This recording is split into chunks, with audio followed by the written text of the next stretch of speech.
vous ce qui lui convient. Quelqu'un aurait dû dire « Écoute, je ne vais pas le faire parce que ça ne se fait pas à domicile. » La simple administration de propofol pour dormir est déjà très loin des pratiques standards. C'est du jamais vu. L'anesthésie, ce n'est pas le sommeil. On n'est pas dans le même état quand on se réveille, on ne se sent pas reposé.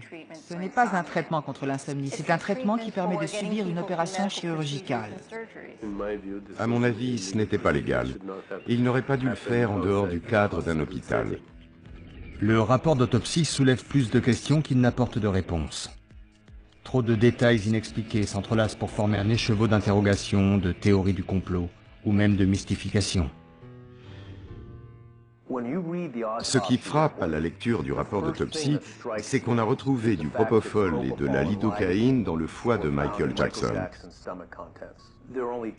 Il n'existe que deux moyens pour que ce mélange médicamenteux se soit retrouvé là.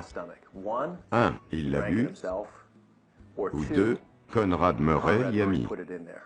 Ces hypothèses n'ont pas été prouvées en justice, mais elles ne font qu'ajouter aux suspicions sur l'authenticité de la version du Dr Murray. Le dosage qu'il dit avoir donné à Michael Jackson n'est pas cohérent. Voici la quantité de propofol que nous utilisons pour endormir un patient. Pour faire dormir quelqu'un de la taille de Michael pendant plusieurs heures, il faudrait au moins une quinzaine de flacons comme celui-ci. Conrad Murray déclare qu'il a injecté cette quantité à Michael Jackson, 25 mg pour le faire dormir 8 heures. Avec ces 25 mg que le Dr Murray prétend avoir donné à Michael, ce dernier n'aurait jamais dormi 8 heures. La dose n'est même pas suffisante pour endormir quelqu'un.